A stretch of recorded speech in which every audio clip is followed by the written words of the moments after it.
Trade credit refers to the credit which is extended to the buyer of the goods and services from its supplier। यानी trade credit वो credit होता है जो goods या services के purchase करने के लिए बायर को दिया जाता है सप्लायर के माध्यम से, ताकि वो गुड्स एंड सर्विसेज क्रेडिट पर ले सके और कुछ दिन बाद उसकी पेमेंट करे। In other words it refers to the credit provided by the firm to another firm for purchase of goods and services. मतलब वो क्रेडिट जो एक फर्म दूसरी फर्म को गुड्स एंड सर्विसेज परचेज करने के लिए प्रोवाइड करती है, उसे क्या कहा जाता है? Trade credit. जब एक फर्म दूसरी फर्म को गुड्स एंड सर्विसेज परचेज करने के लिए क्रेडिट प्रोवाइड करेगी तो उसे क्या कहा जाएगा? Trade credit. Trade credit is a important source of short term financing. जो ट्रेड क्रेडिट है वो इम्पॉर्टेंट सोर्स है शॉर्ट टर्म फाइनेंसिंग की।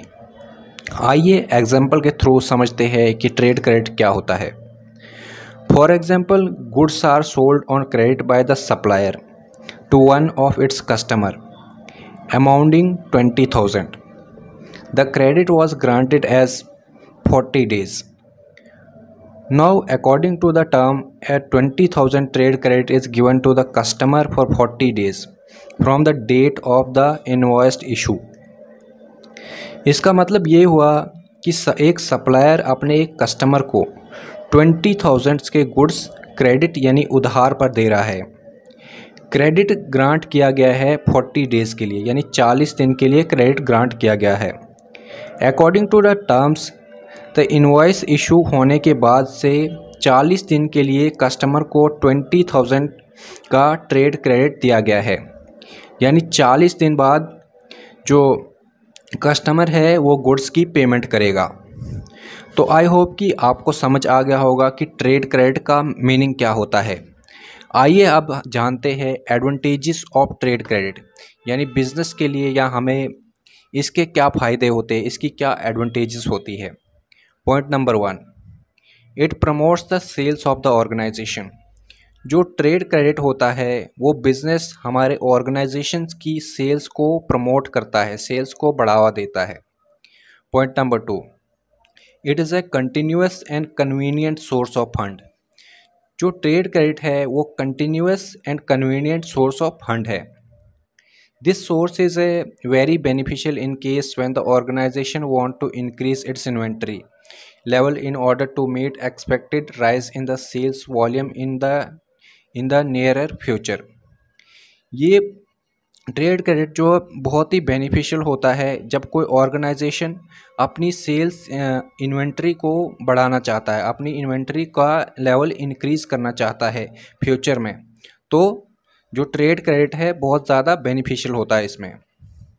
Point number 4, the most important advantage of this source is that it doesn't create any charge on the assets of the business. जब हम trade credit लेते हैं, जब हम उधार लेते हैं ट्रेड क्रेडिट के थ्रू, तो हमारे एसेट्स पे कोई भी चार्ज नहीं लगता है। तो ये एक इम्पॉर्टेंट एडवांटेज है ट्रेड क्रेडिट की। Point number 5, this source is very easily available when the credit worthiness of the customer is known to the seller. ये जो सोर्स है बहुत ही ईज़िली हमें मिल जाती है जब सप्लायर कस्टमर्स की क्रेडिट वर्थनेस को जानता है, तो मतलब ये सोर्स हमें ईजिली मिल जाती है। ये 5 पॉइंट्स क्या थे एडवांटेजेस ऑफ ट्रेड क्रेडिट। आइए आप जानते हैं लिमिटेशंस ऑफ ट्रेड क्रेडिट, यानी ट्रेड क्रेडिट से क्या नुकसान है, इसकी क्या लिमिटेशंस है, क्या डिसएडवांटेजेस है। Point number 1, this source only limited amount of funds can be raised. इस सोर्स से हम सिर्फ limited amount of funds raise कर सकते हैं। अगर हमारे बिज़नेस में हमें ज़्यादा पैसा चाहिए होगा तो इस सोर्स से हम वो रेज़ नहीं कर सकते, सिर्फ लिमिटेड अमाउंट ही हम इस सोर्स से रेज़ कर सकते हैं। Point number 2, as compare to the other sources of funds this source is generally costly. अगर दूसरी जो सोर्सेज है फंड्स की, अगर उसके साथ इसका कंपैरिजन किया जाए तो ये हमें कॉस्टली पड़ती है। तो ये क्या थी limitation of trade credit. Point number 3, a firm may include in our trading due to the easily availability and flexibility of this source. अगर हमें ईज़िली ये ट्रेड क्रेडिट मिल जाए, क्योंकि इसमें फ्लेक्सिबिलिटी भी होती है और अवेलेबिलिटी भी होती है, तो इससे हमें क्या नुकसान हो सकता है, इससे फर्म को क्या नुकसान हो सकता है कि फर्म ओवर ट्रेडिंग करना शुरू कर दे। तो ये क्या है, कंपनी के लिए, ऑर्गेनाइजेशन के लिए सही नहीं है। This adds to the risk of the firm. इससे क्या होगा, जो फर्म होगी उसको रिस्क होगा। तो ये 3 पॉइंट्स के थे, क्या थे, लिमिटेशंस ऑफ ट्रेड क्रेडिट। तो फ्रेंड्स, इस वीडियो में हमने बताया आपको मीनिंग ऑफ ट्रेड क्रेडिट कि ट्रेड क्रेडिट क्या होता है, एडवांटेजेस ऑफ ट्रेड क्रेडिट और लिमिटेशंस ऑफ ट्रेड क्रेडिट। तो फ्रेंड्स, इस वीडियो में इतना ही। फिर मिलते हैं किसी नई वीडियो में। तब तक के लिए जय हिंद, जय भारत। हमारे चैनल को ज़रूर सब्सक्राइब करें और बेल आइकन को प्रेस कर दीजिएगा अगर आपको वीडियो अच्छी लगी होगी तो।